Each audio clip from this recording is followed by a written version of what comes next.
اللهم أنت ربي لا إله إلا أنت خلقتني وأنا عبدك وأنا على عهدك ووعدك ما استطعت أعوذ بك من شر ما صنعت أبوء لك بنعمتك علي وأبوء بذنبي فاغفر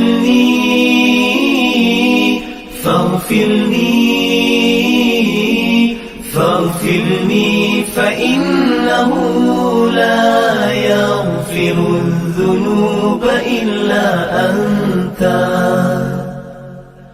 Ya Allah, Engkau Tuhanku, tiada Tuhan selain Engkau. Engkau ciptakan aku dan aku hamba-Mu, dan aku berada dalam janji-Mu menurut kemampuanku. Aku berlindung denganmu daripada kejahatan yang kulakukan. Aku sedari nikmat-Mu kepadaku, dan ku sedari akan dosa-dosaku. Ampuni aku, ampuni aku, ampuni aku, kerana sesungguhnya tiada yang dapat mengampunkan dosa kecuali Engkau. Allahumma anta rabbi la ilaha illa anta خلقتني وأنا عبدك وأنا على عهدك ووعدك ما استطعت أعوذ بك من شر ما صنعت أبوء لك بنعمتك علي وأبوء بذنبي فاغفر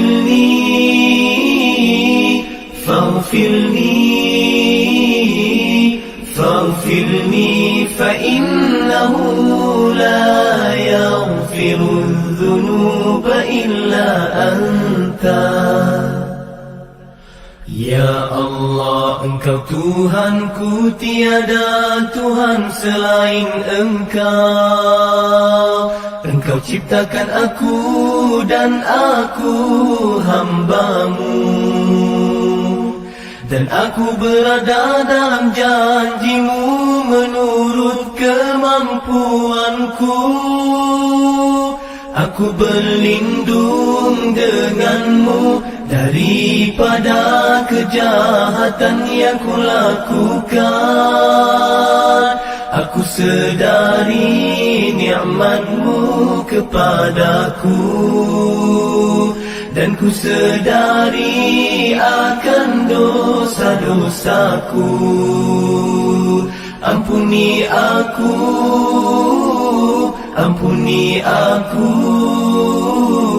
ampuni aku, kerana sesungguhnya tiada yang dapat mengampunkan dosa kecuali Engkau.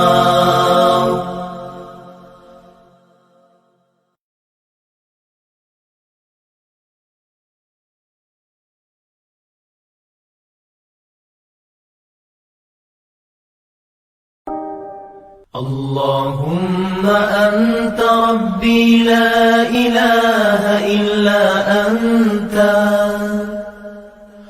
خلقتني وأنا عبدك وأنا على عهدك ووعدك ما استطعت أعوذ بك من شر ما صنعت أبوء لك بنعمتك علي وأبوء بذنبي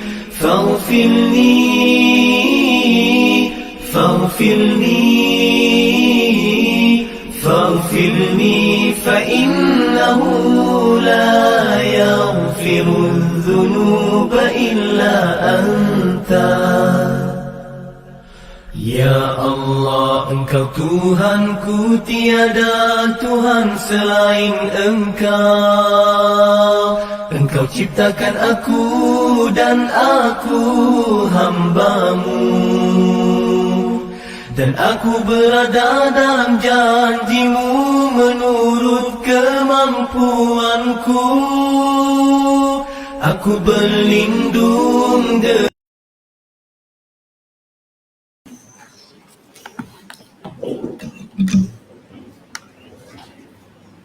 أعوذ بالله السميع العليم من الشيطان الرجيم. بسم الله الرحمن الرحيم. قالوا من فعل هذا بآلهتنا إنه لمن الظالمين. قالوا سمعنا فتى يذكرهم يقال له إبراهيم. قالوا فأتوا به على أعين الناس لعلهم يشهدون. قالوا أأنت فعلت هذا بآلهتنا يا إبراهيم؟ قال بل فعله كبيرهم هذا فاسألوهم إن كانوا ينطقون. فرجعوا إلى أنفسهم فقالوا إنكم أنتم الظالمون. ثم نكسوا على رؤوسهم لقد علمت ما هؤلاء ينطقون.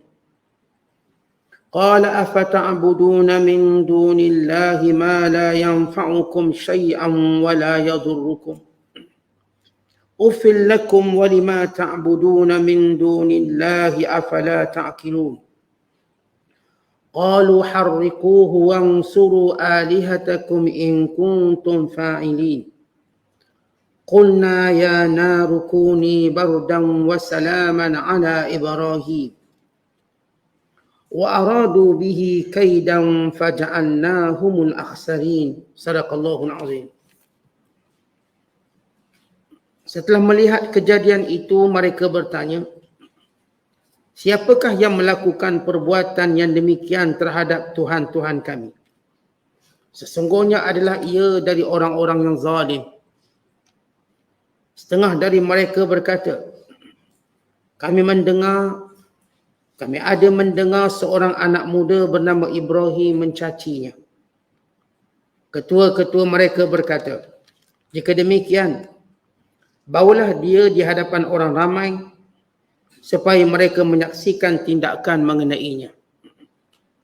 Setelah ia dibawa ke situ, mereka bertanya, engkaukah yang melakukan demikian kepada Tuhan-Tuhan kami, hai Ibrahim?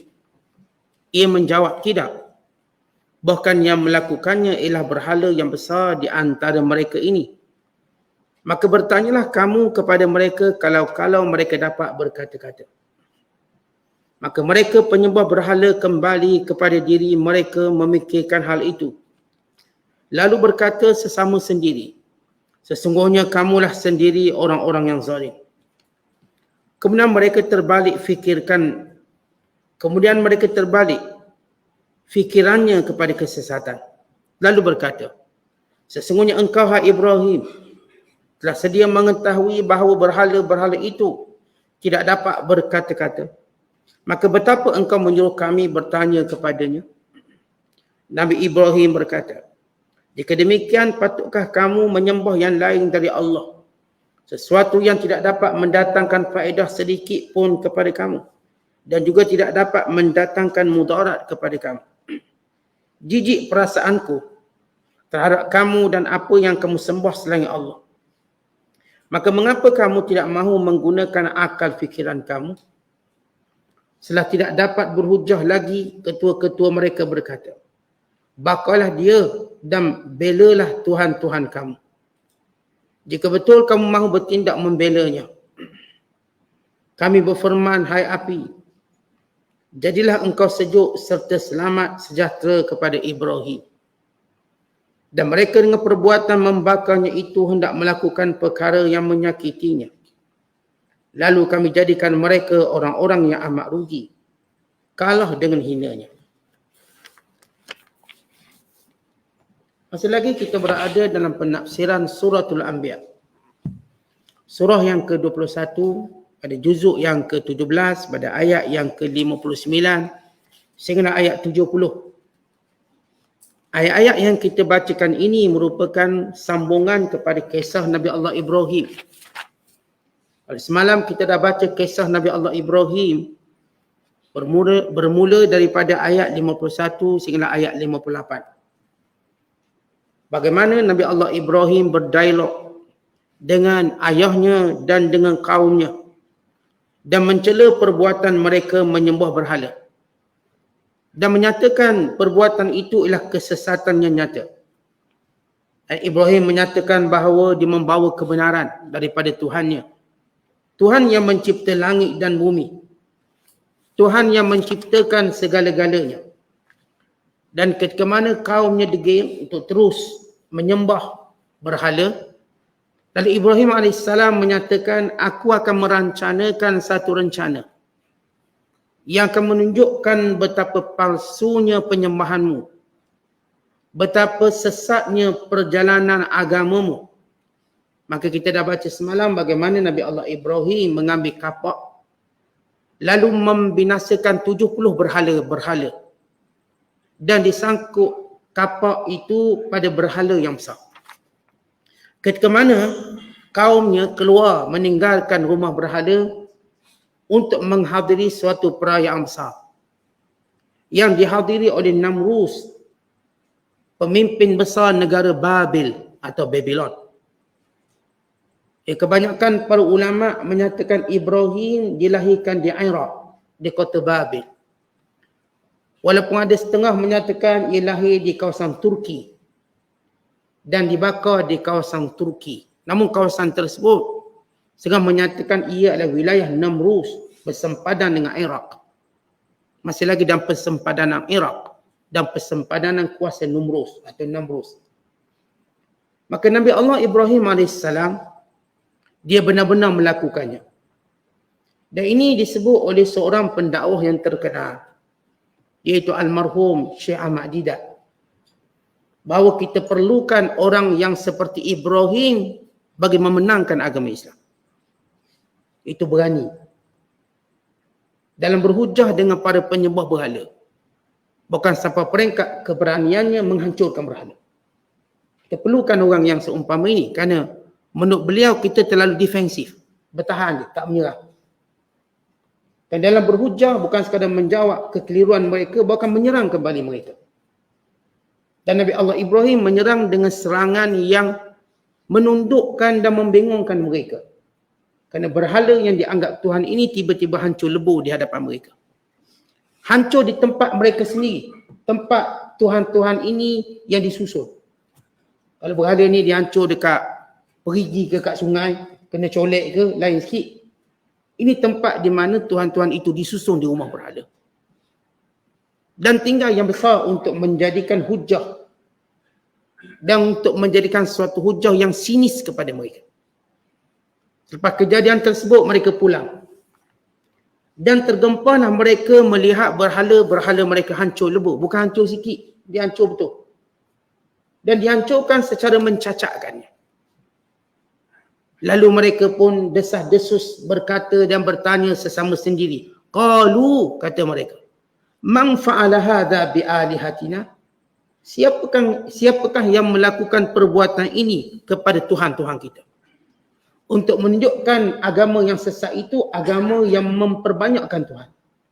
Sebab itu disebut perkataan alihatina, Tuhan-Tuhan kami. Dan kita dapati agama tauhid cuma dijunjung oleh umat Islam. Yang ini mengesakan Allah. Cukup lafaz syahadah membuktikannya dengan kita berkata la ilaha illallah.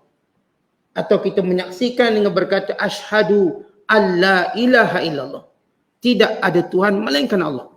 Menafikan segala Tuhan, mengisbatkan cuma Tuhan yang bernama Allah.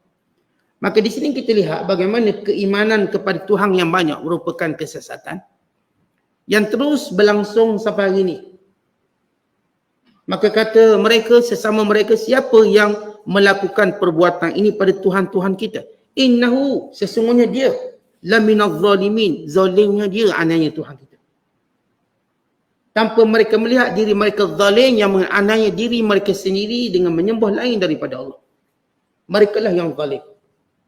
Tapi mereka berkata yang memecahkan berhala itu zalim, jahat. Lalu qalu, kata mereka.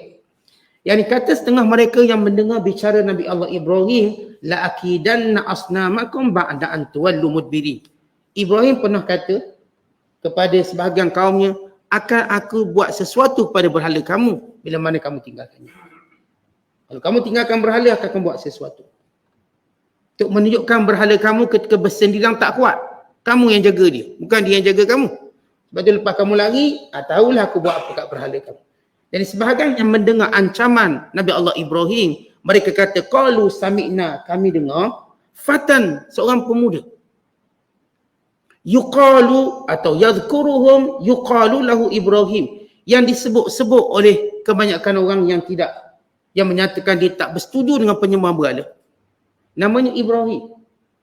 Baik, di sini Allah menyebut perkataan fatan, pemuda, untuk menunjukkan rasul-rasul yang diutuskan melainkan dia berumur muda. Dalam hadis yang mauquf daripada Ibnu Abbas radhiyallahu taala anhuma, ma ba'athallahu nabiyyan illa syaban. Tidak diutuskan nabi itu melainkan umurnya muda. Untuk menunjukkan muda ini ialah kemuncak keberanian dan kecerdasan akal. Bukan dikatakan wala utiyal ilma alimun illa huwa syab. Seorang itu dia alim bila dari muda lagi dia alim. Kita nak kenal orang alim, dia bukan alim masa tua. Daripada muda dah nampak karakter alim dia. Maka itu yang dibawa sampai tua. Sama juga nabi-nabi. Daripada muda sudah nampak karakter nabi. Dia bukan tunggu umur 80 baru jadi nabi. Mereka yang menjadi rasul dan nabi ini pada usia muda, itu 40. 40 ni muda dikira. Berakhir usia muda dan merupakan kematangan muda. Dan para nabi sebagaimana kita sebut semalam, tidak dibangkitkan para rasul dan nabi melainkan mereka orang paling cerdik, dan sifat wajib kepada para nabi ialah fatanah. Apa itu fatanah? Bijaksana. Bijaksana dia bukan bijaksana macam geliga otak manusia lain, yang kegeligaan mereka untuk kegunaan mereka, manfaat mereka. Yang kita sebut dalam bahasa Arab, geliga ni abqariyah. Kita biasa guna perkataan zaki, cerdik. Tapi nak sebut geliga, orang nak panggil abqariyah. Seorang penulis terkenal bernama Abbas Aqad mengarang satu buku namanya Abqariyatu Muhammad. Kecerdikan Muhammad. Muhammad cerdik. Tapi seorang ulama namanya Almarhum Mutawalli Sya'rawi kata tajuk ni salah. Tak boleh sebut tentang kecerdikan Muhammad. Kerana istilah Abqariyah kecerdikan merujuk kepada manusia yang lain yang cerdik. Tetapi Rasulullah cerdik dan Nabi-Nabi cerdik kerana mereka dibimbing oleh wahyu. Kecerdikan mereka lain. Kecerdikan yang kita sebut negarawan, tokoh dan sebagainya lebih bersifat peribadi dia. Tuan-tuan bacalah kisah orang cerdik. Untuk apa dia cerdik? Untuk dia lah. Untuk dia. Dia perjuangkan apa? Dia tak berjuang apa-apa. Melainkan poket dia lah. Dia cerdik, dia pun jual produk, dia pun kaya. Cerdik. Lalu kita menisbahkan orang cerdik yang berjaya buat inovasi suatu benda dan dia mendapat keuntungan banyak. Dia buat iPhone, dia pun kaya. Dia buat komputer, dia pun kaya. Dia buat kereta Tesla, dia pun kaya. Kita pun kata cerdik. Untuk siapa? Untuk dia. Dia nobatkan orang paling kaya. Manfaat untuk dia. Tidak Nabi-Nabi SAW. Nabi-Nabi untuk umat dia. Para Nabi SAW, kecerdikannya untuk menyelamatkan umat dia daripada neraka. Kecerdikan yang dipandu oleh wahyu. Sebab itu istilah Abqariyah, bijaksana, hanya khusus pada umum manusia. Tidak pada para Nabi, kerana para Nabi lebih atas pada itu. Dan itu disebut kecerdikan para Nabi sebagai fatanah. Bijaksana. Yang merupakan sifat yang dijaga oleh Allah SWT. Dia dijagalah pada Nabi takkan ditipu. Orang cerdik pun kena tipu. Ramai kita dengar orang cerdik pakai motivasi, kena scam juga, kena scam. Ni orang paling kaya di dunia, Elon Musk pernah kena scam dan rugi berjuta oleh seorang perempuan muda. Kononnya buka satu pusat farmasi obat untuk sekian, dia kena scam. Habis rugi dia. Perempuan tu masuk penjara, rupanya scam, menipu. Ramai kena tipu. Ni Bill Gates, orang paling kaya pun kena tipu. Para Nabi SAW mereka tak ditipu, mereka dijaga oleh Allah. Nak tipu macam tak boleh tipu. Melainkan penipuan itu kembali pada mereka. Banyak ada orang yang cuba ditipu Nabi-Nabi, tapi kembali pada mereka. Baik dalam perjanjian itu, perjanjian ini, akhirnya perjanjian itu seperti perjanjian Hudaibiyah sebagai contoh. Seolah-olah memihak pada mereka dan macam menipu Nabi. Tapi Rasulullah melihat lebih pada itu, penipuan itu kena pada mereka. Bila mereka kata dalam perjanjian, mana-mana orang Mekah yang lari ke Madinah mesti dipulangkan. Dan mana-mana orang Madinah yang lari ke Mekah tak payah dipulangkan. Oh, nampak macam berat sebelah. Nabi setuju. Umar kata pelik ni. Mana-mana orang Mekah masuk Islam lari ke Madinah kena pulangkan. Dan mana-mana orang Madinah yang keluar dari Islam, dia lari ke Mekah, tak boleh dipulangkan, biarkan. Rasul kata dia setuju. Akhirnya lari seorang perempuan, membawa Islamnya lari ke Madinah. Maka musyrikin Mekah pun datang menuntut. Nabi kata tak boleh sebab ni perempuan, bukan lelaki. Sebab perjanjian itu khusus lelaki, bukan perempuan. Tak terkena mereka. Dan bila beberapa orang sahabat memeluk Islam di Mekah, lari. Dan Rasulullah tak benar masuk Madinah. Tak boleh sebab ikut perjanjian. Orang Islam yang lain tengok putih mata. Rugi kita. Orang Islam yang lari daripada Mekah ini, mereka pun tak balik ke Mekah, duduk tengah jalan. Berkumpul di Bukit Bukau. Dan mengganggu laluan musyrikin Mekah. Merompak mereka. Akhirnya orang Mekah datang jumpa Rasulullah di Madinah. Boleh tak ambil balik lah orang ni, ambil. Asal perjanjian ini untuk menangkan mereka, akhirnya mereka yang kalah. Dan begitu banyak lagi dalam bunut, dalam perjanjian tadi, mereka nak memihak pada mereka, rupanya tak. Lihat bagaimana para Nabi tak ditipu. Allah pelihara. Hatta bila disuruh dibuang perkataan Rasulullah. Ini perjanjian antara Muhammad, Rasulullah dengan Suhaib bin Amri. Lalu kata Suhaib, kalau kamu Rasulullah, kami tak akan lawan kamu. Kalau kami mengaku, kami tak mengaku. Maka cukup daripada Muhammad saja, perjanjian Muhammad dengan Suhaib. Maka Rasulullah kata apa? Maka dipadamkan perkataan Rasulullah. Sayyidina Ali tak nak padam. Kan kamu Rasulullah buat apa padam ikut dia? Tak apa, padam. Nabi minta tunjuk dan Nabi yang buat garis sini. Dan rupanya Nabi tak padam. Nabi cuma, pangkau macam tu. Namanya ada Rasulullah. Bukan padam pakai liquid paper, hilang macam tu. Cukup untuk memuaskan hati Suhaib, bahawa seperti Nabi padam. Kita tulis nama tu, kita pun buat macam tu. Kan nampak lagi nama dia tu. Mana tak padam? Itu strategi. Macam padam, tapi tak padam. Macam tuan-tuan lah ada jumlah baki bank tu 2,000. Tuan-tuan buat macam ni straight macam ni. Orang tahu tak? Orang tak tahu nampak 2,000 tu. Sebab kita tak padam macam padam. Maka ini strategi. Yang dengan perjanjian Hudaibiyah, Mekah ditawan. Kerana orang Mekah gagal mematuhi perjanjian, kerana Rasulullah tahu orang kafir tak boleh mampu untuk mematuhi janji berbanding orang Islam. Dia lebih cepat melanggar perjanjian berbanding orang Islam yang diharapkan langgar perjanjian. Kerana sikap gelojoh mereka. Ini yang kita sebut para Nabi, mereka tak kena tipu. Orang cerdik yang kita dengar, banyak cerdik, ahli politik cerdik, ramai kena tipu. Ramai, walaupun kata cerdik, kena tipu. Walaupun dia berjaya misalnya merentah sekian-sekian, mereka kena tipu. Kadang-kadang kena tipu di cucu dia. Kadang-kadang kena tipu dengan anak dia. Tipu dengan orang dekat. Tidak Nabi-Nabi SAW. Allah pelihara mereka. Ini kecerdikan yang dijaga oleh Allah. Kecerdikan. Seperti bila Yahudi bagi Assalamualaikum.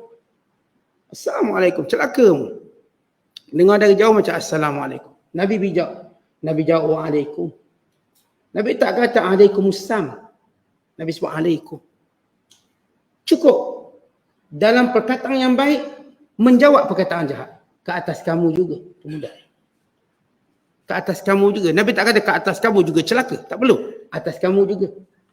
Kalau orang kata kita, awak ni kambing. Kamu juga. Dah, macam tu je. Dah jawab dah. Awak ni kardai. Sama lah kita. Dah. Artinya tak perlu kita nak jawab perkataan kasar untuk sama dengan dia. Kita jawab bahasa lembut tapi cukup untuk menolak. Itu yang dilakukan oleh Rasulullah. Sebab itu bila Aisyah jawab lebih-lebih, Nabi larang. Jangan. Bila Aisyah jawab, wa'alaikumussalam wa la'natullah. Kamu yang celaka dan Allah laknat. Lalu kata Rasulullah, rifqan ya Aisyah. Jangan macam tu berlembut. Ya Rasulullah, tidakkah kamu dengar dia mendoakan kecelakaan? Nabi kata, aku dah jawab. Wa'alaikum, yang kamu juga. Cukup. Ya, Rasulullah tak perlukan guna perkataan yang seburuk Yahudi untuk membalas kejahatan Yahudi. Ini kecerdikan dipimpin oleh wahyu. Sebab itu kalau orang Islam, mereka benar-benar ikut sunnah Rasulullah, mereka tak ditipu. Mereka tak ditipu. Mereka dipelihara. Kerana Rasulullah memberitahu setiap watak manusia. Semua watak-watak manusia ni Nabi dah beritahu belaka dah. Nabi dah ingatkan kita semuanya. Watak-watak syaitan pun Nabi dah beritahu. Godaan-godaan syaitan, bentuk-bentuk godaan Nabi pun dah beritahu. Tinggal lagi kita beramal atau tidak. Sebab itu kata Rasulullah, kamu tak akan sesat. Kalau beramal dengan Quran dan Sunnah, tak akan sesat. Dengan bahasa lain, tak kena tipu lah. Tak kena tipu di dunia. Tak kena tipu di harta. Tak kena tipu di pangkat. Tak kena tipu dengan usia muda. Nah, Nabi beritahu tentang kematian sebagai contoh. Nabi tak pernah kata pun bila tua mati. Tak ada. Bahkan Rasulullah mengingatkan kita supaya menjadi orang paling cerdik dengan ingat mati. Al-kayyisu man dana nafsahu wa alima lima ba'dal maut. Orang yang bijaksana ialah orang yang sentiasa muhasabah dirinya dan bersiap dengan amalan demi hari kematiannya. Nabi ingat kita dari awal. Jadi kita mati umur berapa pun tak kisah sebab kita dah bersiap. Kita dah bersiap. Kita dah melakukan, menyiapkan bekalan kita. Ya Rasulullah ajar kita. Tak tunggu umur 70 baru nak taubat. Akhirnya tak sempat 70 mati dulu. Ini kecerdikan para Nabi. Maka Allah Ta'ala cerita, bila mereka ini berkata, kami rasa ini Ibrahim. Ibrahim yang tentang benda ni semua. Qalu, kata mereka. Siapa kata mereka ini? Orang-orang yang berkuasa atas arahan Namrus. Fa'tu bihi. Pergi tangkap dia. Bawa dia. Ala a'yunin nas, depan orang ramai. Dikumpulkan depan orang ramai.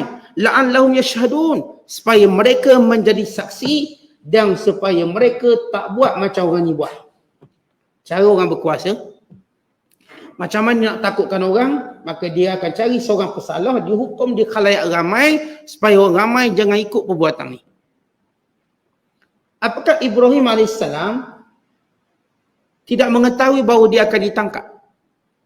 Sebenarnya Ibrahim sengaja melakukannya untuk ditangkap. Kerana inilah peluang untuk dia bertemu dengan Namrus. Sebab selama ni, waktu mana dia menyebut tentang kepalsuan penyembahan berhala, maklumat itu setakat ayah dia dengan orang kampung dia. Dia tak sampai kepada pembuat qara, pembuat undang-undang namanya Namrus. Macam mana cara nak jumpa raja? Macam mana cara nak jumpa raja? Tidak ada cara yang mudah. Kita hari ni kalau tanya macam mana nak jumpa raja? Ada cara? Tidak semudah itu. Mereka ada satu isu besar. Dan terutama juga bila benda ni menyentuh dasar besar, dasar negara, menyembah berhala. Dan Ibrahim memusnahkan satu rumah berhala besar. Dia bukan musnah 2, 3 berhala, 70. Semua berhala habis. Memang digotong royong habis. Dia buat dia seorang. Nak tunjuk gagahnya Firaun. Gagahnya Nabi Allah Ibrahim dalam memusnahkan berhala-berhala tadi. Berani je dia. Maka dia adalah peluang untuk dia berhujah. Sebab dia tahu bahawa peringkat ini orang dah kalis ataupun kita kata buat tak peduli hujah Ibrahim. Maka Ibrahim nak angkat hujah ini pada tahap paling tertinggi dan nak dengar jawapannya. Barangkali kita dengar orang bawah ni mungkin tak ada hujah. Mungkin orang atas ada kot. Baik kita dengar apa hujah orang atas. Apa hujah orang atas yang buat undang-undang menyembah berhala? Sebab itu Ibrahim tak terkejut pun bahawa dia ditangkap. Tak terkejut. Bukan saya. Menggerupa lari ke tak? Dia tak lari. Kalau Ibrahim AS mau menafikan perbuatan, dia dah lari. Dan dia boleh lari. Dia boleh menidakkan. Bahkan dia menjawab dengan dua jawapan. Satu jawapan untuk mengenakan orang-orang penyembah berhala, satu lagi jawapan untuk membuktikan keberanian dia. Mula-mula dia menjawab bahawa yang buat itu berhala besar, tengok kapok kat dia.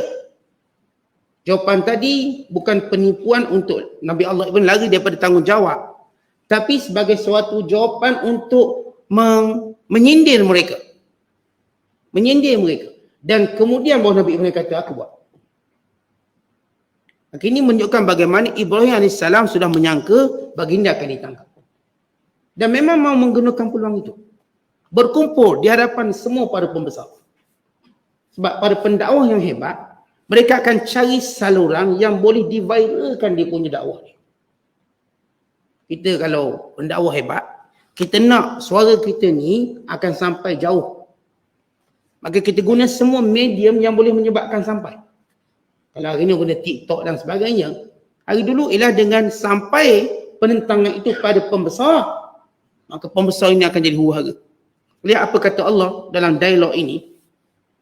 Qalu, kata mereka, a'anta, engkaukah wahai Ibrahim, fa'alta hadha, melakukan ini bi'alihatina, kepada Tuhan-Tuhan kami. Ya Ibrahim, wahai Ibrahim, engkaukah yang buat?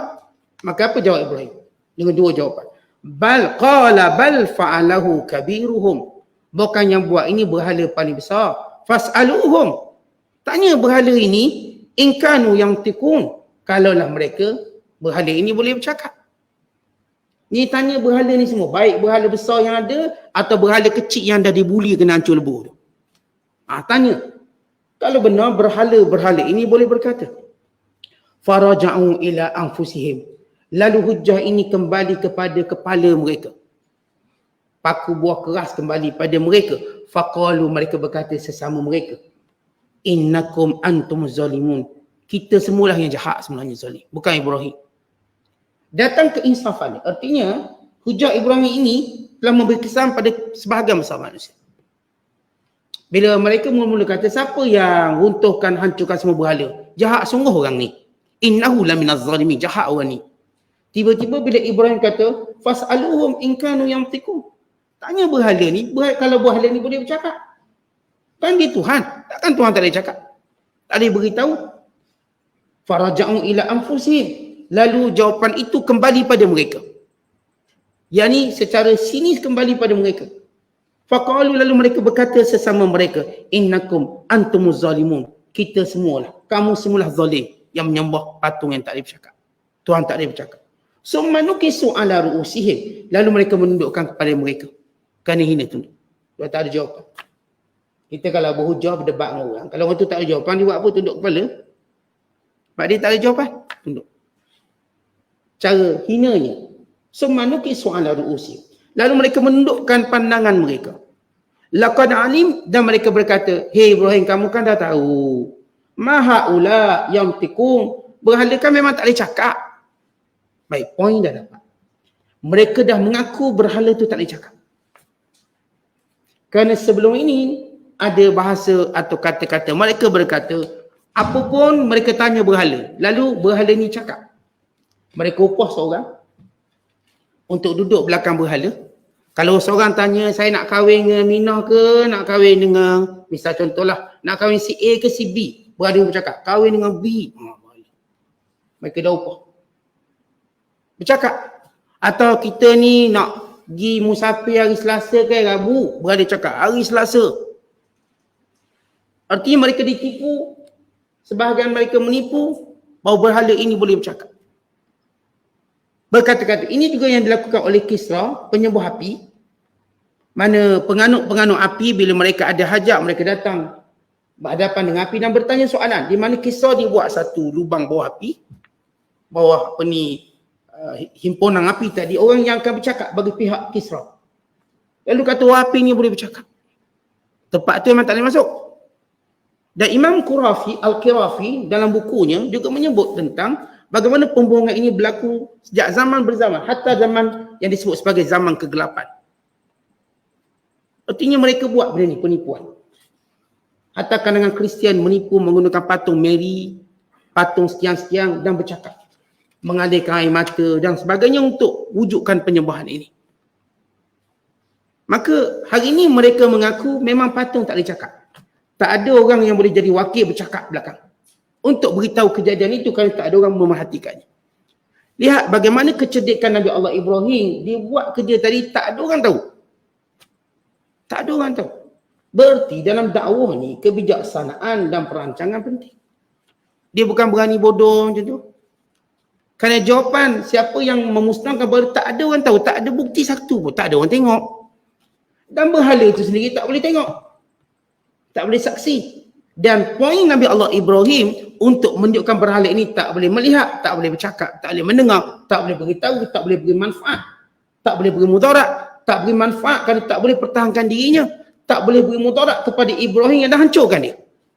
Dah kalau benar Tuhan, datanglah bala. Biar berkurat kulit ke, mati kat situ kat Tuhan ni, lawan Tuhan ni. Kan ini Tuhan patung. Yang tiada memberi manfaat dan mudarat. Lihat bagaimana jawapan Ibrahim selepas itu. Bila mereka mengakui patung ni tak boleh cakap, wahai Ibrahim. Lalu kata Nabi Allah Ibrahim, kata Ibrahim, afa ta'budun, dah kenapa kamu sembah? Min dunillah, selain daripada Allah. Ma la yanfa'ukum, suatu yang tak beri faedah kepada kamu. Syai'an sedikit pun. Wala yadurrukum, dan tidak memberi mudarat kepada kamu. Uffil lakum, aku dah bosan dengan perbuatan kamu. Bosan dah. Kejinya perbuatan kamu ni. Buruknya perilaku kamu. Uffil lakum, teruknya perbuatan kamu ni. Teruk sangat, dah tahu tak beri manfaat, tak mendatangkan mudarat, tak boleh bercakap, tak berkuasa. Bukan cukup, dia tak berkuasa untuk menghalang Ibrahim menghancurkannya. Kalau macam kita sebut semalam, lembu pun kita nak sembelih dia lawan. Paksa kita ikat dulu. Seorang-seorang kita tak boleh sembelih lembu tu. Boleh tuan-tuan seorang-seorang kita sembelih lembu. Bukan kata lembu, ayam pun tak boleh. Kena dua orang. Ni lembu sekampung pegang ni. Kat kaki. Kaki depan, kaki belakang, galang kayu, pijak lagi. Pijak atas kepala. Yang baca ayat. Nak suruh lembu tu tumbang. Bukan senang. Lepas semelih tu pegang lagi, takut bangun lagi. Tu lembu, ini Tuhan. Yang mereka kata Tuhan. Kenapa semudah itu dihancurkan dan dileburkan? Kenapa semudah itu? Sebab itu Nabi Allah Ibrahim kata tak beri manfaat, tak beri mudarat. Apakah ini Tuhan dengan nilai pemikiran kamu? Hebat sangat ke pemikiran tadi yang menjadikan patung-patung ini sebagai Tuhan? Uffil lakum. Amat jelek, amat keji perbuatan kamu.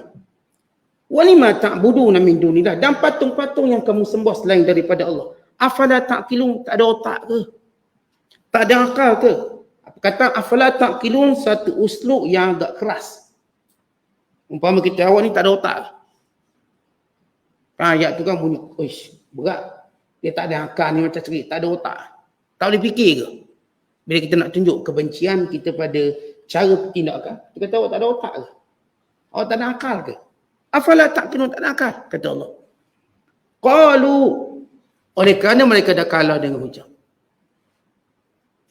Ya, sejarah menunjukkan perkara yang paling ditakuti oleh orang kafir ialah hujah orang Islam. Sebab itu mana-mana orang yang punya hujah yang kuat, mereka akan cuba sekat. Sebab itu tuan-tuan lihat Ahmad Didat disekat masuk banyak negara. Kalau hari ni Zakir Naik tak boleh masuk. Akhirnya Zakir Naik terkurung di bumi Malaysia. Terkurung kat bumi Malaysia, tak lagi mana-mana. Ya, satu dunia cuba menyekat. Kerana ini orang paling ditakuti dalam hujah. Bahkan tak berani mencabar. Ada seorang yang mengaku Tuhan di India pernah mencabar Zakir Naik dalam debat. Dia tak kenal Zakir Naik ni siapa. Oh, dia ingat dia boleh nama apa ni Arshankar ataupun Shankar nama. Yang mengaku Tuhan di India yang masih hidup hari ini. Dan termasuk yang agak popular hari ini yang disebut guru. Yang Ahmad Didat, yang Zakir Naik cabar debat. Tapi mereka cukup takut.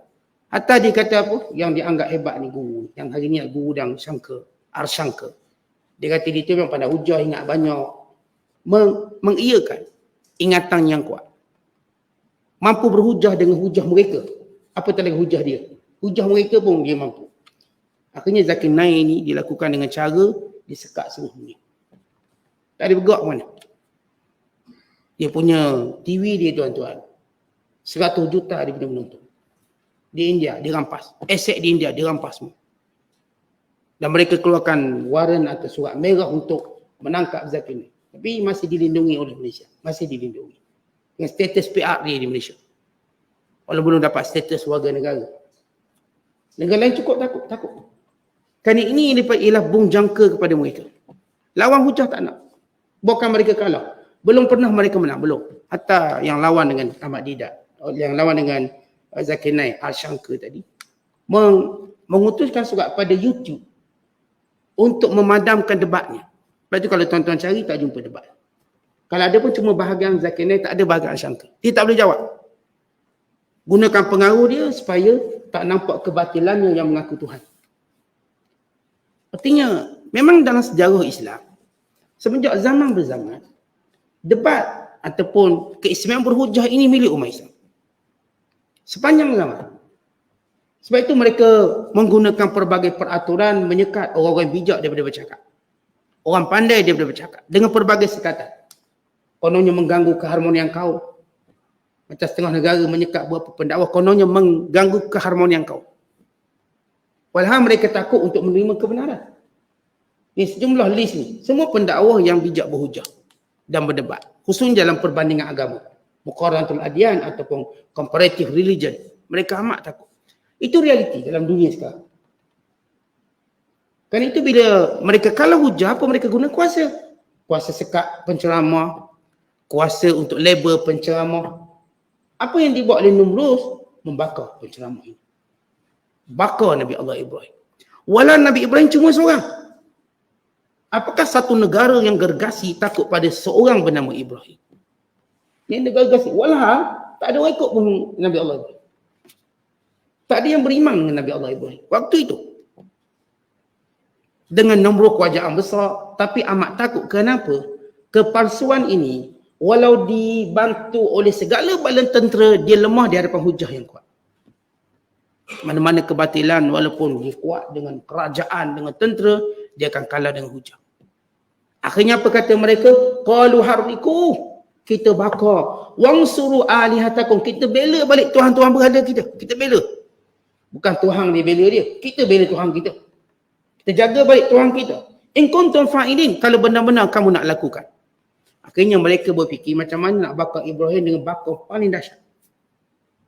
Ada seorang lelaki namanya Haizan. Kalau kita baca sejarah namanya Haizan. Dia yang mencadangkan supaya dibina manjanik. Dan beliau orang pertama yang buat manjanik. Apa itu manjanik? Meriam. Yang ada cepek. Yang diikat dengan tali, Ibrahim diletak di situ. Nabi Allah Ibrahim diikat dulu kemas-kemas. Kerana api yang besar tadi kemudian dicampur. Dia panggil cepek. Manjanik. Itu meriam zaman dulu. Yang pertama buat manjanik namanya Haizan.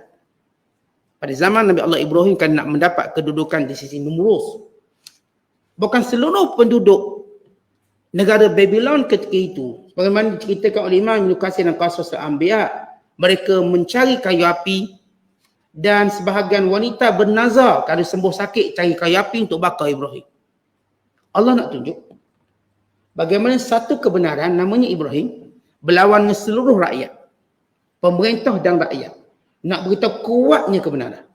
Kuat kebenaran.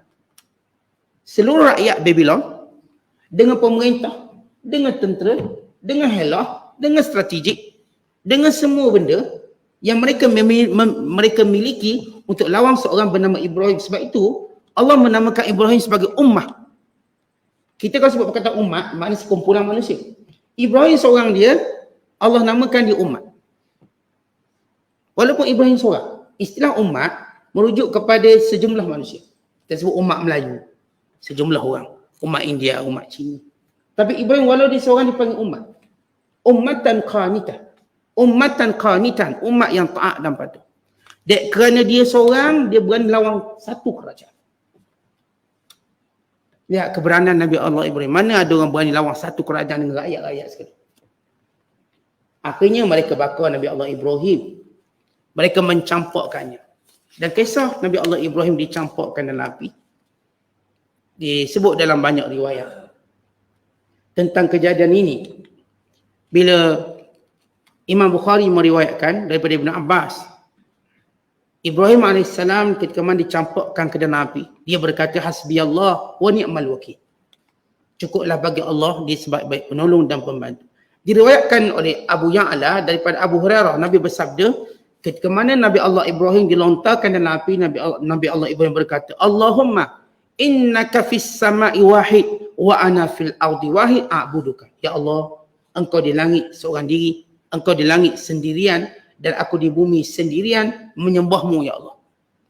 Yalah, engkau di langit bersendirian dengan kekuasaanmu dan aku di bumi cuma seorang menyembahmu. Maka tolonglah aku. Kata ini memberi maksud pertolongan. Sebagaimana Nabi SAW dalam perang Badar, Nabi doa, Allahumma intahlik hazil isabatu la tu'abadu fil ard. Ya Allah, kalau kelompok ini kalah, kamu tidak akan lagi disembah atas muka bumi ini. Sebab ini je kelompok Islam, tak ada yang lain. Dan Ibrahim kata, ya Allah, aku cuma seorang je Islam. Ini menunjukkan waktu itu belum ada orang Islam. Sarah belum, Lut pun belum waktu itu, belum menzahirkan. Walaupun Nabi Lut telah dipelihara akidahnya oleh Allah, tapi tak dizahirkan. Hanya Ibrahim seorang, sebab dia Ibrahim kata, aku seorang je. Kerana belum terselah yang lain.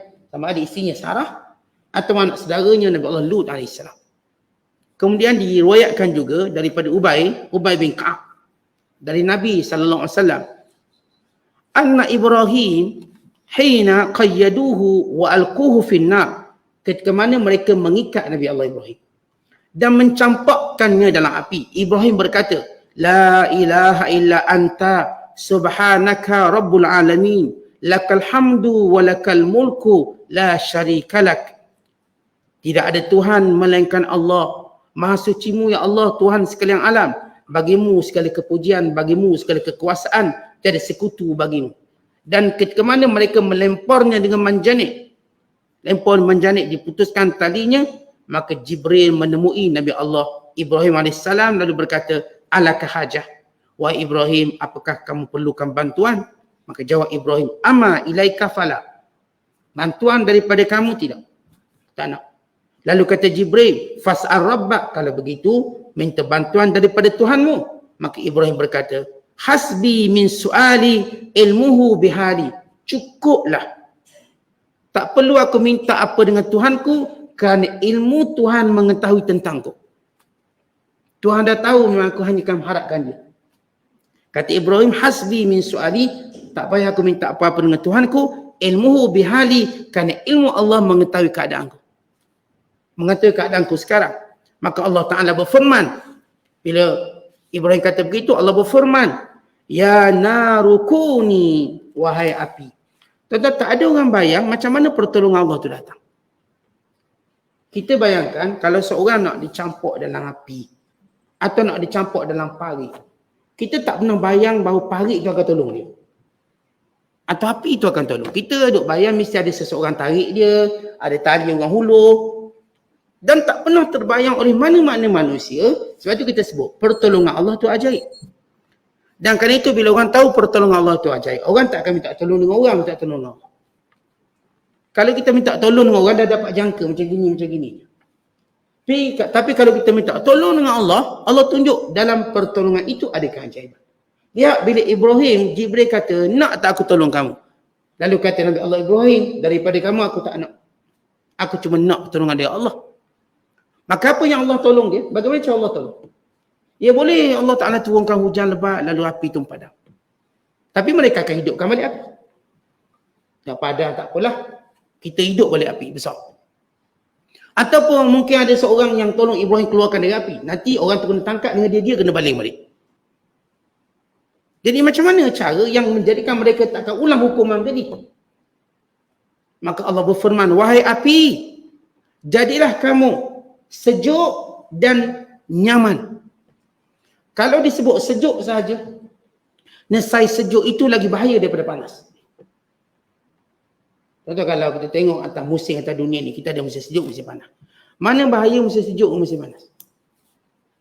Mana lebih kita kata tak selesa, panas ke sejuk?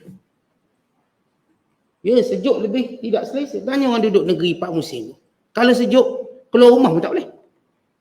Kalau keluar pun mesti pakai baju tebal-tebal, baluk sana, baluk sini. Itu pun cerita nak kencing tu, mau terkencing dah semua. Dah semua tebal. Nak bergerak atas jalan raya pun susah. Ni tayarnya gelincir macam tu je. Kena ikat lantai. Ni berdoza rantai pun boleh terbabas. Tapi kalau musim panas boleh keluar. Boleh jalan. Walaupun di panas boleh lagi jalan. Walaupun berapi orang dia jalan lagi. Artinya bila Allah kata pada api cuma sejuk, nesai sejuk itu lebih bahaya pada panas tadi. Lebih bahaya pada panas. Tapi Allah sebut apa? Bardan wa salaman. Ini gabungan. Sejuk dan nyaman. Salaman itu yang menjadikan sejuk tadi tak memberi mudarat. Ala Ibrahim, hanya kepada Ibrahim. Berarti sifat api tadi, Allah jadikan api. Api itu tetap bersinar macam biasa, bercahaya macam biasa, tapi sifat membakarnya hilang. Umpama begini, pisau. Pisau sifatnya apa? Mencederakan, melukakan dengan sifat tajam. Ada tak waktu pisau itu Allah angkat hukumnya sehingga dia tak boleh melukakan orang? Yang pisau tak luka. Kena tak luka. Ya Allah Ta'ala boleh mengangkat sifat kepada sesuatu perkara. Contoh ginilah tuan-tuan sekalian. Kita tengok obat. Obat tu apa fungsi dia? Menyembuhkan. Boleh tak obat tu sembuhkan penyakit kita? Boleh. Kita kan kalau demam makan Panadol, baik. Tiba makan Panadol lagi teruk. Boleh tak obat yang kita sangka obat selama ni menambahkan mudarat kita? Boleh. Makanan. Apa tujuan makanan? Fungsi dia menguatkan tubuh badan. Boleh tak makanan itu melemahkan tubuh badan? Boleh. Makan nasi lemak, sambal nasi lemak tu cerit-berit seminggu. Kan lemah.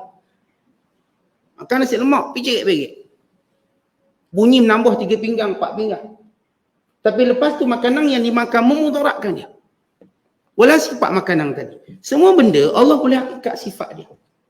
Boleh. Ada orang nak kahwin, nak dapat suami baik. Ya, memang sifat suami tadi untuk melindungi keluarga dan sebagainya. Tiba tak jadi macam tu. Akhirnya pun menyesal. Ada lelaki pun pula yang nak kahwin supaya perempuan dapat jaga segala keperluan ni. Tiba tak jadi macam tu. Boleh tak? Boleh. Allah boleh mengangkat fungsi satu perkara. Allah boleh mengangkat. Kerana Allah ciptakan benda tu dan menciptakan fungsinya. Dia api yang membakar, akhirnya tidak membakar. Baik, kita lihat api ni. Di dunia, ia khusus kepada Nabi Allah Ibrahim. Tak terbakar. Manakala di akhirat, dia khusus kepada semua orang beriman, mereka tidak terbakar. Orang beriman, bila mana mereka masuk dalam api neraka, mereka tak akan rasa apa-apa. Khususnya ketika mana Allah izinkan mereka memberi syafaat, mencari kawan-kawan mereka, saudara mara mereka dalam neraka. Sebab waktu mereka kata, Ya Allah, mana kawan-kawan kami yang dulu satu kuliah sama tidur dengan kami, tak ada dalam syurga. Tidur sekali dalam kuliah, tapi tak ada dalam syurga. Lalu Allah Ta'ala kata, carilah, beri syafaat. Beri syafaat. Maka orang beriman pun cari. Mereka cari kat mana? Tak ada tempat lain nak cari melainkan dalam neraka. 2 je. Kalau tak ada kat syurga, ke mana neraka? Dia tak ada, dia duduk kat lepak, kat wakaf, kat tepi syurga ke, tak ada. Tak ada kat syurga, neraka. Lalu mereka mencari. Kalau Allah nak izinkan mereka beri syafaat, Allah jadikan ahli neraka ini terbakar badannya, tidak wajahnya. Supaya dikenali. Kita kan kalau kenal orang dengan apa? Wajah lah. Bila wajah dah tak kenal, kita pun takkan kata dia ni orang yang kita kenal. Sebab memang cara kita kenal orang, hampir 90% melalui wajah. Hampir. Walaupun adalah berapa persen kita kenal melalui jari kelingking dia ke, kita kenal melalui tai lalat. Tapi purata kita kenal orang melalui wajah dia. Kita tengok muka dia. Maka ahli neraka, kalau Allah nak izinkan dia beri syafaat oleh orang beriman, maka Allah jadikan wajahnya tak terbakar. Maka ahli syurga mengenalinya, lalu menarik mereka. Kan ni api terbakar tak? Mereka tak terbakar. Mereka tak terbakar. Logiknya kat mana? Logiknya tuan-tuan, kalau cerita logik. Macam bomba dimasuk dalam kawasan api, dia terbakar tak? Tak, sebab apa? Dia ada baju dia. Dia ada pakaian dia, kalis api. Pakaian khas dia boleh masuk dalam dengan oksigen. Itu kalau kita cerita dunia, ini kan pula anugerah Allah pada ahli syurga. Jadi di dunia, hanya Ibrahim yang tak terbakar dengan api. Khusus. Sebab itu Allah sebut, bardan wasalaman ala Ibrahim. Ibrahim je. Allah tak sebut ala mu'minin, tak, ala Ibrahim. Secara khusus. Manakala secara umum di hari akhirat kelak orang beriman tidak akan memberi mudarat api neraka pada mereka sesudah mereka masuk syurga. Syarat dia. Sebelum masuk syurga tak boleh. Sesudah mereka masuk syurga. Kerana siapa pun masuk syurga, tiada lagi memberi mudarat kepadanya sebarang mudarat yang lain. Tak ada. Tapi kalau belum masuk syurga, tak boleh. Sebab semua orang takut api neraka waktu itu. Sebab mana dalam hadis sahih Muslim, dikumpulkan manusia di padang mahsyar, lalu malaikat menarik neraka jahanam dengan 70,000 tali, dan setiap tali tadi ada 70,000 malaikat yang besar, yang perkasa menariknya, dan neraka ini seperti hendak menerkam semua manusia sehingga semua orang mendoakan keselamatan. Termasuk para Nabi SAW. Masa itu semua orang takut. Tapi ketika mana orang beriman sudah masuk syurga, tiada lagi ketakutan mereka pada neraka. Sebab orang yang masuk syurga takkan lagi masuk neraka selama-lamanya. Dia masuk je takkan masuk lagi neraka. Maka neraka tak lagi memberi menjadi ketakutan pada mereka. Bukan melihatnya sebagai tanda syukur aku diselamatkan. Dan mereka boleh memasukinya sebagaimana kita sebut tentang hadis syafaat.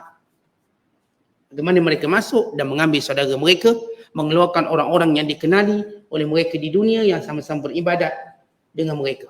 Kemudian Allah Ta'ala cerita, natijah daripada Ibrahim tak terbakar apa dia? Wa aradu bihi kaida. Mereka cuba melakukan tipu daya untuk memerangkap Ibrahim. Kononnya nak takut-takutkan orang, jangan jadi macam Ibrahim yang menghancurkan berhala, kelak akibatnya teruk. Kami satu negara lawan kamu, kami satu negara bakar kamu, kami satu negara akan hancurkan kamu. Untuk membela Tuhan-Tuhan berhala kami. Wa aradu bihi kaida. Mereka inginkan segala helah untuk mengalahkan Ibrahim. Faja'alnahum. Dan kami yang jadikan mereka semua faja'alnahumul akhsarin. Orang yang paling akhsar. Apa maksud akhsarin? Rugi sangat. Rugi mereka dengan maksud mereka tak mampu lagi bangkit untuk cari untung. Dengan kata lain, mereka tak tahu lagi bagaimana nak hukum Ibrahim. Tak ada. Kan saya katakan tadi, kalau api itu padam dengan air, mereka akan hidupkan balik. Kalau Ibrahim keluar dari api, mereka sumbat balik. Kalau ada yang tolongnya, mereka tangkap orang tolong tu sekali. Tapi api itu sendiri membantu Ibrahim. Api itu sendiri. Lagi apa lagi mereka boleh buat? Bila api tidak membakar Ibrahim, baik berapa lamakah Ibrahim berada dalam api? Kita lihat kisah Nabi-Nabi yang Allah Ta'ala selamatkan mereka daripada bahaya besar. Allah tak menyebut tempoh. Umpama kisah Nabi Yunus bin Matta dalam perut ikan Nun, tak diberitahu lama mana. Dan demikian juga kisah Nabi Allah Ibrahim yang duduk dalam api, tak diberitahu lama mana. Kenapa? Api ni tuan-tuan sekalian, kita kalau selamat sekejap pun orang dah jadi hairan. Ini kan pula kita katakan untuk satu tempoh yang menjadikan manusia takjub dengan kekuasaan Allah. Walaupun ada riwayat daripada Minha bin Amri, seorang tabi'in, dan sebagaimana dikeluarkan oleh Abu Nu'aim dalam kitabnya Hilyah, menyatakan bahawa Nabi Ibrahim berada dalam api selama 40 atau 50 hari. Tapi cukup kata-kata Nabi Allah Ibrahim berkata, bila ditanya, di mana tempat paling seronok kamu duduk? Maka jawab Ibrahim dalam api. Tempat paling seronok saya duduk dalam api. Kita kan kalau orang tanya, kat mana paling seronok saya? Kita duduk. Atau kalau kita melancur, kat mana paling seronok kita pergi? Kita sebut ni tempat ni. Tempat. Ibrahim AS ditanya, tempat mana paling seronok? Dia kata dalam api. Seronok sekali. Tempat yang dianggap sebagai musibah. Tempat yang dianggap sebagai hukuman, rupanya tempat itu yang paling memberi inspirasi. Tempat tadi beri kebaikan. Dan mereka orang-orang kafir melihat Nabi Allah Ibrahim bersenang-senang dalam api untuk menambahkan lagi kekecewaan mereka. Tak ada tengok Nabi Ibrahim jerit ke menggelupur tenang sambil gosok gigi, baring, seolah-olah macam tu lah. Bukan saya tambah ni, seolah-olah cerita je senang ni. Macam kita sebut senang sebagai gambaran takrib. Sambil dia buat tu, buat ni. Jadi menambahkan lagi akhsar, rasa kekalahan dan rasa kerugian. Sehingga api itu padam. Api itu padam sendiri. Maknanya mereka hidup, letak kayu api, lama dah habis kayu api dah. Padam sendiri. Maka Ibrahim keluar dengan selamat. Walaupun di sana banyak cerita-cerita Israeliat, tapi kita tak boleh benarkan cerita tersebut. Sekadar misal boleh lah. Bila mak dia nak jumpa dia, maka Ibrahim ajak masuk sekali. Dan mak dia tidak terbakar. Ini cerita Israeliat. Dan yang juga berkait dengan tempoh Nabi Allah Ibrahim berada. Cukup kita mengetahui bahawa Ibrahim AS berada dalam api tadi tanpa terbakar, bukan dalam keadaan begitu nikmat, tenang. Satu nikmat yang tak pernah dirasakan oleh mana-mana manusia atas dunia. Dan ini satu keajaiban macam saya katakan tadi, tak ada orang gambar macam mana pertolongan Allah tu boleh datang. Kita ni kalau Allah tak beritahu tu api sifat sejuk, kita cerita orang dibakar dalam api, macam mana nak selamat? Pasti kita sebut solusi lain. Kalau seorang dibakar dalam api macam mana? Barangkali para medik datang, doktor datang, bagi obat, dia buat pembedahan plastik, bla bla bla bla. Kita pasti cerita benda-benda yang sekadar akal kita mampu fikir. Tapi Allah jadikan, ini uslub Al-Quran yang hebat. Bagaimana Allah jadikan api tadi yang menjadi penyelamat. Umpama dia ceritakan ada satu kisah. Ada seorang raja, dia duk marah kepada pembantu dia yang baik, yang soleh, yang telah difitnah oleh orang. Telah difitnah oleh orang. Kalau kita buat satu kisah, kita buat satu kisah. Dia ada beberapa kisah, satu kisah. Di mana ada seorang ulama yang didengki, lalu difitnah depan raja. Maka dicampur dalam kandang singa yang kebuluran kelaparan, lapar. Tiba-tiba singa mendekatinya. Kemudian singa tak makan dia. Singa dia tak makan. Sebab orang ni kata pada raja, tuanku, orang ni kalau benar keturunan Rasulullah, dia tak akan dimakan oleh singa. Tujuan dia untuk saja olok-olok. Ini seorang ulama soleh. Dan ketika mana dicampurkan dalam sangka singa yang lapar ke bulu tadi, dia tak diapa-apakan. Tapi seperti waktu mana singa mendekati dia, dia seperti berfikir sesuatu. Lalu lepas dia keluar selamat. Kerana singa tak apa-apakan dia. Maka orang tanya, apa kamu fikirkan? Aku tengah fikir, air liu singa ni najis ke tak najis? Tengah cari dalil. Itu yang aku fikir, bukan aku fikir singa nak engat aku ke tak nak engat aku. Arti lihat bagaimana senjata yang digunakan oleh musuh tak menjadi senjata, bukan menjadi akrab dengannya. Demikian bila Allah nak berikan pertolongan. Sebab itu tuan-tuan kita ni diajar sungguh-sungguh minta tolong dengan Allah. Kalau kita nak benda-benda yang bersifat, kita katakan memberi banyak keberkatan, mintalah pertolongan Allah. Wa iza sta'anta fasta'in billah. Kalau kamu nak minta tolong dengan Allah. Orang yang beramal duk minta tolong dengan orang, dia cuma dapat sikit tolong. Itu pun mungkin sama mati. Baik kita minta tolong dengan Allah. Sungguh-sungguh minta tolong dengan Allah. Allah nak hantar siapa, makhluk mana, bagaimana, itu urusan Allah. Saya akan minta tolong dengan Allah. Kalau saya dizalimi, minta tolong dengan Allah. Kalau kita disakiti, minta tolong dengan Allah. Biar Allah Ta'ala beri pada kita cara yang paling baik. Kalau kita minta tolong dengan orang, akhirnya rupa-rupa orang ni geng dia juga, teruk pula kita. Ini kita katakan pengajaran kebesar, bagaimana kisah Ibrahim dengan setiap tawaran yang ditawarkan kepadanya untuk diselamat. Tapi Ibrahim memilih hasbiyallah wa ni'mal wakil. Dan ia menjadi syiar Nabi SAW. Dan syiar orang beriman. Setiap kali mereka menghadapi kesukaran, kesusahan, itu hasbiyallah wa ni'mal wakil. Biar itu menjadi zikir kita setiap kali kita berada dalam kesusahan, berada dalam kezaliman dan sebagainya. Hasbiyallah wa ni'mal wakil. Kerana Allah sebaik-baik pembantu dan penolong. Wallahu a'lam bishawab. Assalamualaikum warahmatullahi wabarakatuh.